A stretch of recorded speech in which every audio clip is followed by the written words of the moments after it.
Library Corner, and we decided to read another book by Jon Klassen.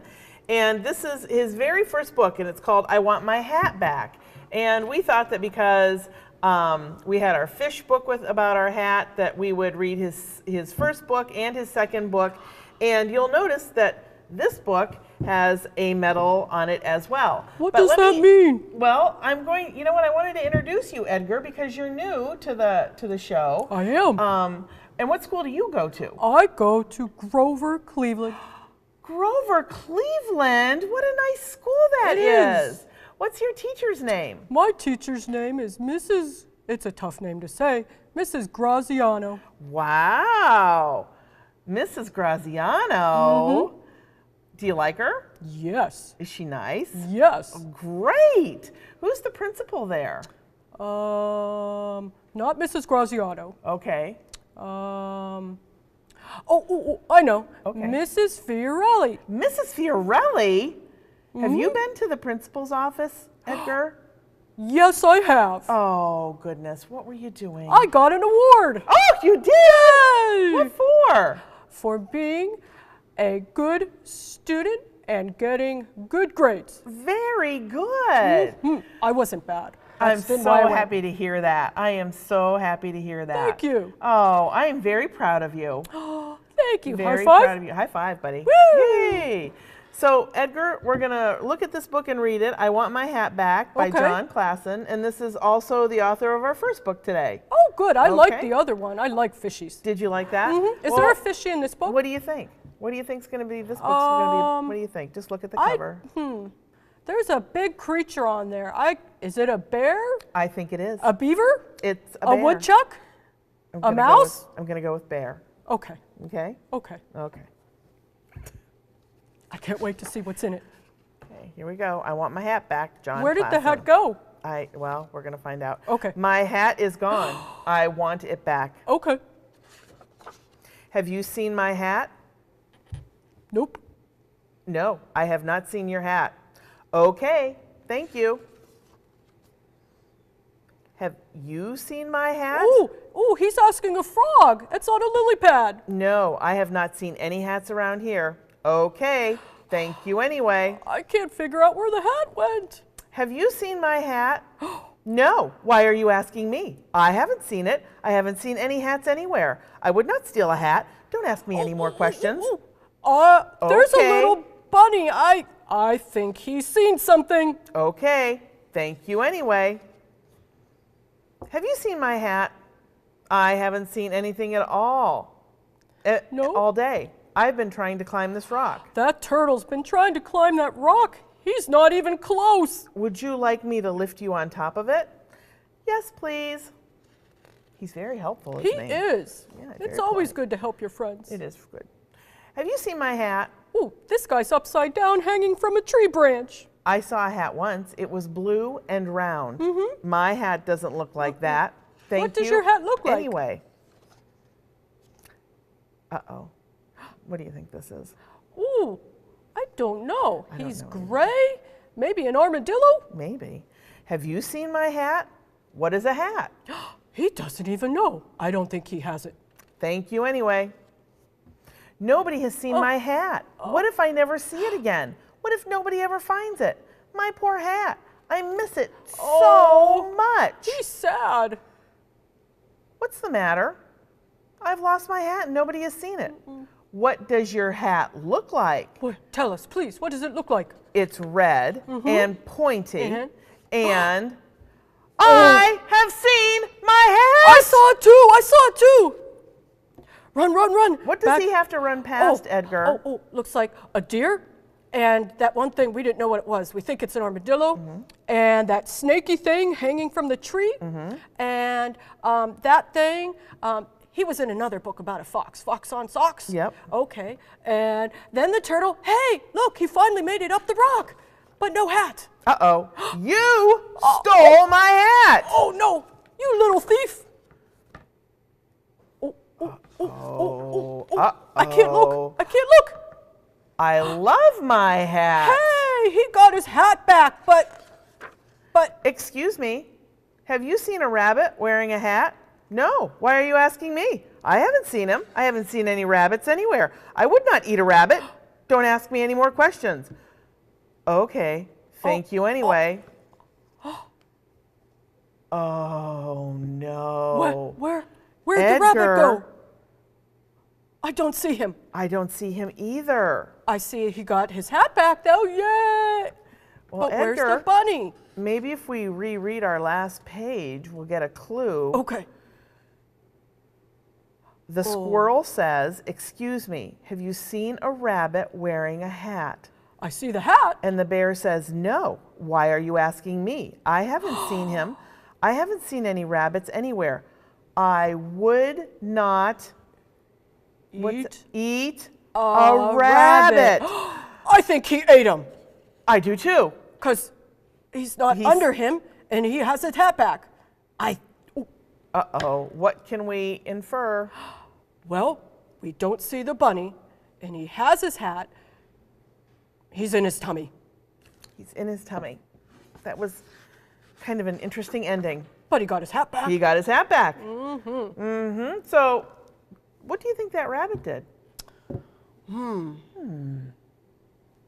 I think he took that hat. I think you're right, Edgar. I think he took that hat. I bet he didn't ask the bear either. That's why the bear was so mad. Oh, I bet. Wow. Very bad, huh? I do that sometimes. I take things from my little brother and he gets mad. Woo! Now, what about your friends in school? Do you ever take things from them? Only if they say I can. Oh. But that's not really taking then, is it? No, I'm no. borrowing So or they you- give it to me. Exactly. You would never just take something, would you? No. Now, who's your best friend in Mrs. Graziano's class at Grover Cleveland? I have a very good friend named Lauren. Lauren? What a nice name. I think so. And what color hair does Lauren have? Lauren has long brown hair. Oh my goodness. Does Lauren like to read? Loves it. Oh, so you and Lauren are readers. We are. I think she would love this book. I think so too. And let me just tell you that the Theodore Seuss Geisel Award, do any of those words sound familiar? Theodore Seuss Geisel. Oh, yeah. I know who that is. Who is that? What's his name? Dr. Seuss. Very good, Edgar. Fox Dr. and Socks. Seuss. Yes, Fox and Socks. Very Cat good. in the Hat. Cat in the Hat. Woo, One I more? love You that have one story. more? Hop on Pop. Hop on Pop, very good.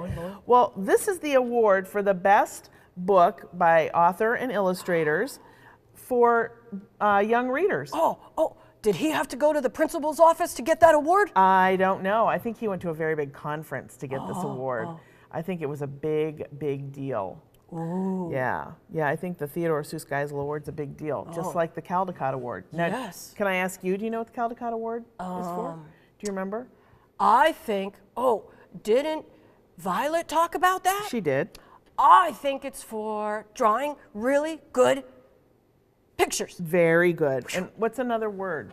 Can you think of another word for pictures? Oh, I think Mrs. Berquist talked about this in art class. Illustrations. Very good. Yay. High Very, very nice. High five, Thanks. Edgar. Edgar, do you think that you could come back sometime? Please? Yeah, I would would love love have to. you.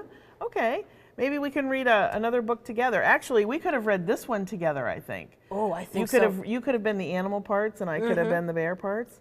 Okay, let's So- find a book like that next time. Let's and we'll do read. that. And will you come back? Yes. Okay, thank you. So, bye, kids from Grover Cleveland. Bye, Bye-bye. Lauren and Mrs. Graziano. And your principal is? Mrs. Fiorelli. Bye, Mrs. Fiorelli. Hi, everyone. I wanted to talk to the high school kids today about this book entitled Fat Kid Rules the World. And this wasn't the winner of the Prince Award that year, but this was a runner-up. I think it was the #2 book that year. And we all know that Michael Prince was a librarian in the Midwest, and he was known for being the guy who picked, the librarian who could pick the best books for young adults. And so then when he died, they named the Michael Prince Award after him. And this book, Fat Kid Rules the World, is a very, very, very funny story about a kid named Troy Billings. And Troy is huge. He's 6'1". He weighs 296 pounds. And when we meet Troy, he is standing at the edge of a subway platform in New York City, and he's thinking about throwing himself into the path of the oncoming train and committing suicide. And let me just read a little bit of this book to you. Chapter 1. I'm a sweating fat kid standing on the edge of a subway platform staring at the tracks. I'm 17 years old, weigh 296 pounds, and I'm 6'1". I have a crew cut. Yes, a crew cut. Sallow skin and the kind of mouth that puckers when I breathe. I'm wearing a shirt that reads Miami Beach, Spring Break, 1997, and huge, bland tan pants, the only kind of pants I own. 8 pairs, all tan. It's Sunday afternoon and I'm standing just over the yellow line trying to decide whether people would laugh if I jumped. Would it be funny if the fat kid got splattered by a subway train? Is that funny? I'm not being facetious. I really want to know. Like it or not, apparently there's something funny about fat people, something unpredictable, like when I put on my jacket and everyone in the hallway stifles laughter, or when I stand up after sitting in the cafeteria and Jennifer Meriday, Brooke Rodriguez, and Amy Glover all bust a gut. I don't get angry. I just think, what was funny about that? Did my butt jiggle? Did I make the bench creak so that it sounded like a fart? Did I leave an indentation? There's got to be something, right? Right? So it's not a stretch to be standing on the wrong side of the yellow line giving serious thought to whether people would laugh if I threw myself in front of the F train. And that's the one thing that can't happen. People can't laugh. Even I deserve a decent suicide. That's why I'm standing here, because I can't make up my mind. I'm thinking about what Dale said. Go ahead. I wouldn't miss you. Go ahead. Go ahead. I'm telling myself my brother didn't mean it, but even I know that's a lie. Meanwhile, it's hot. I've been standing too long. I close my eyes and imagine the whole scene as it might play out. First, the train is coming. Its single headlight illuminates the dark tracks. I hear its deep rumble and take a fateful step forward. I want to picture myself flying dramatically through the air, but realize I wouldn't have the muscle power to launch my body. Instead, I would plummet straight down. Maybe I wouldn't even get the other leg off the platform. My weight would pull me down like an anchor. That's how I see it. The train plows into me. My fat busts apart, expands to cover the train window, the tunnel walls. I'm splattered, except for my left leg, which is lying on the platform untouched, a fat bleeding hunk of raw meat. Fat kid messes up. Coming soon to a theater near you. I start to laugh. Suddenly, there's something funny about it. I swear to God, there really is. So spoiler alert, Troy Billings does not commit suicide. He actually meets a kid who's watching him contemplate suicide and says to him, "What are you doing?" And Troy and the kid become very, very good friends. And the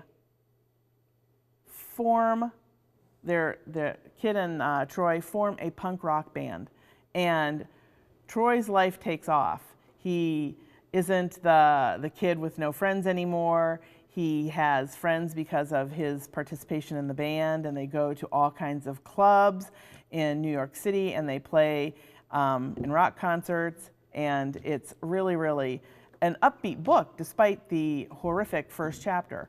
So I highly recommend this book.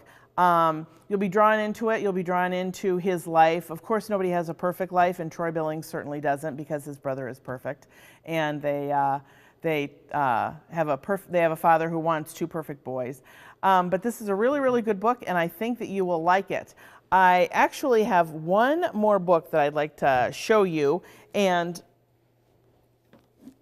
that one is I'll Give You the Sun by Jandy Nelson. And this one is brand new, and it is hot, hot, hot. And we had this book before. It should have a big gold medal on it.